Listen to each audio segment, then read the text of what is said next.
भक्तों हर महादेव। आइए रामायण पाठ्यक्रम में चौपाइयों का गायन करें, उनका भावार्थ समझें। पिछले भाग में हमने गाया कि प्रभु श्री रामचंद्र जी मुनि वाल्मीकि के बताए अनुसार चित्रकूट में पहुंच जाते हैं और मंदाकिनी नदी में स्नान करते हैं। इसके बाद प्रभु श्री रामचंद्र जी अपने भाई लक्ष्मण से कहते हैं कहीं सुंदर स्थान पर कुटिया बनाया जाए जहां हम लोग कुछ समय तक वास करें।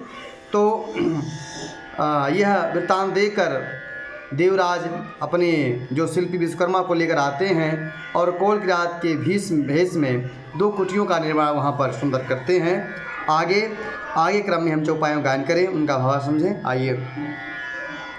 अमर नाग किन्नर देसी पाला, चित्रकूट आए तेहि काला, राम प्रणाम केन सब काहूँ, मुदित देव लहि लोचन लाहू। उसी समय देवता नाग किन्नर और दिक्पाल चित्रकूट में आए और श्री रामचंद्र जी ने सबको किसी को प्रणाम किया और देवता नेत्रों का लाभ पाकर आनंदित हुए। बरसे सुमन कह देव समाजो, नाथ सनाथ भय हम आजो, कर बिनती दुख दुसह सुनाए, हर्षित निज निज सदन सिधाए। फूलों की वर्षा करके देव समाज ने कहा कि हे नाथ, हम आपके दर्शन करके आज सनाथ हो गए।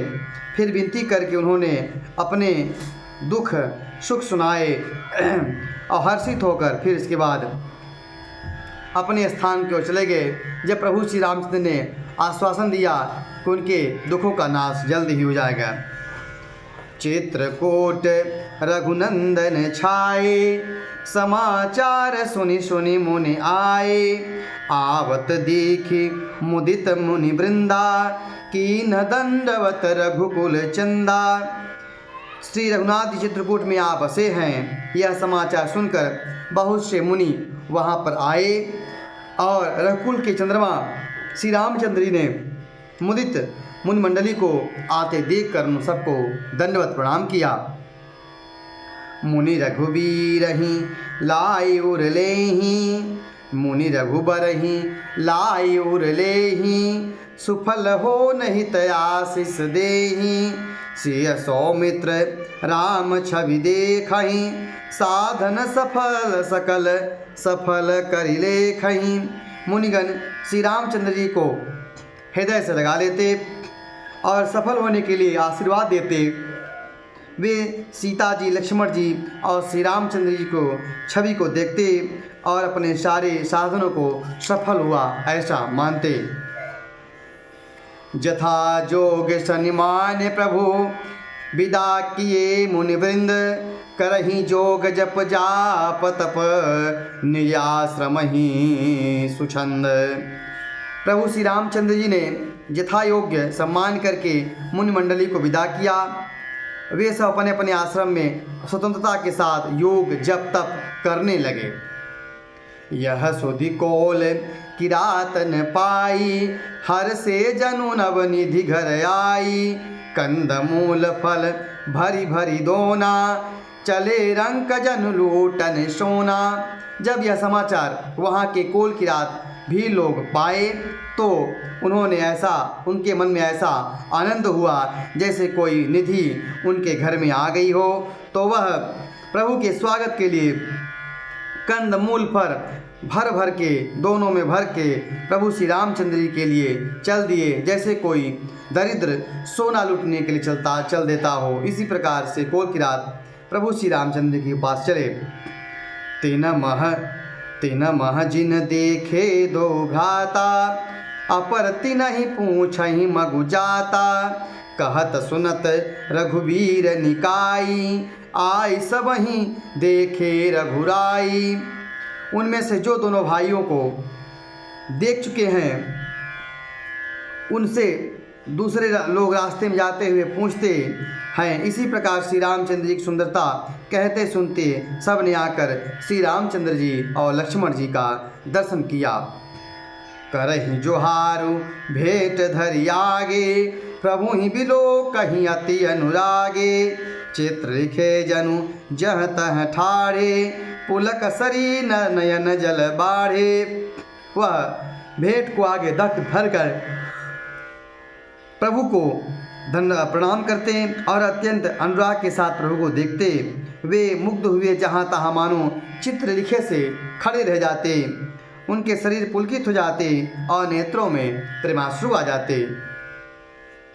राम स्नेह मगन सब जाने, कह प्रिय बचन सकल सन माने। प्रभु ही जोहारी बहोरी बहोरी, बचन विनीत कहीं कर जोरी। श्री रामचंद्र जी ने सबको प्रेम में मग्न जाना और प्रिय वचन कहकर सबका सम्मान किया। वे बार बार प्रभु श्री रामचंद्र जी को जोहार करते हुए हाथ जोड़कर विनीत वचन कहते हैं। हम सब ना अब हम नाथ सनाथ सब, भय देखी प्रभु पाए। भाग हमारे आगमनु, राउर कौशल राय। वे कोल की रात कहते, हे नाथ, हम आपके चरणों का दर्शन पाकर सनाथ हो गए। हे कौशलराज, हमारे भाग्य से ही आपका यहाँ पर आगमन हुआ है। धन्य भूमि वन पंथ पहारा, जह जह नाथ पाऊँ तुम धारा। धन्य बृहग मृग कानन चारी, सफल जन्म भय तुम ही निहारी। आगे वे कहते हैं कि हे प्रभु, वह भूमि धन्य है, वह रास्ता धन्य है, वह पर्वत पहाड़ सब धन्य हैं। जहाँ जहाँ नाथ आपके चरण पड़े हैं वह सब धन्य हैं। इस जंगल के सब पक्षी, मृग और जितने भी पशु पक्षी होते हैं जो जंगल विचरण करते हैं, वह आपको सब देखने के बाद सब धन्य हैं। हम सब धन्य सहित परिवारा, दीख दरस भरी नयन तुम्हारा। कीन बासु भल ठाऊं विचारी, यहाँ सकल ऋतु रहब सुखारी। हम सब सभी परिवार सहित धन्य हैं जो आपका भर नेत्रों से दर्शन किया है। आपने ठीक ही विचार कर यहाँ निवास किया है। यहाँ सभी ऋतुओं में आपको सुख ही मिलेगा। इस प्रकार कोल की रात प्रभु श्री रामचंद्र जी कहते हैं। हम सब भांति करव सेवकाई, करी के हरि अहि आग बहाई। बन बेहड़ गिरि कंधर खोहा, सब हमार प्रभु पग पग जोहा। हम लोग सब प्रकार से सिंह सर्प बाघों से बचाकर आपकी सेवा करेंगे हे प्रभु, क्योंकि यहाँ बीहड़ वन पहाड़ गुफाएं और खोह सब पग पग हमारी देखा हुआ है। तह तह तुम ही अहेर खिलावऊँ, सिर सर निर्झर जल ठाऊँ देखाऊँ। हम सेवक परिवार समेता, नाथ न सकुचब आय सुदेता।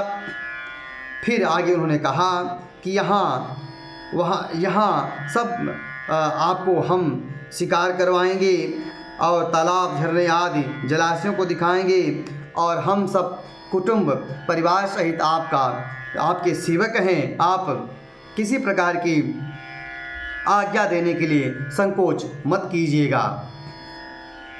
वेद वचन मुनि मन अगम, ते प्रभु करुणा ऐन। बचन किरातन के सुनत, जिम पितु बालक बैन।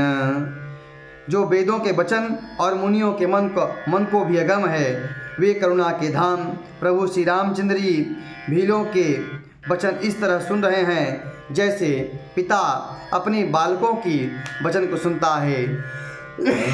जैसे एक पिता अपने छोटे बच्चों की तोतई बातों को सुनकर आनंदित होता है, मग्न होता है, उसी प्रकार प्रभु श्री रामचंद्र जी कोल की किलात और भीलों की बातों को सुनकर मन ही मन प्रभु श्री रामचंद्र जी आनंदित हो रहे हैं।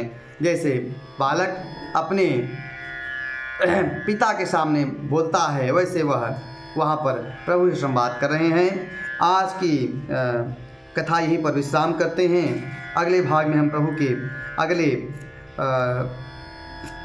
वनवास की लीला का चित्रकूट धाम में जो प्रभु लीलाएं करते हैं और जो वहाँ पर विभिन्न प्रकार के मुनि महात्मा उनके दर्शन के लिए आते हैं, उस प्रसंग का गायन करेंगे। कथा अच्छी लग रही हो तो यूट्यूब चैनल को सब्सक्राइब करें, शेयर करें।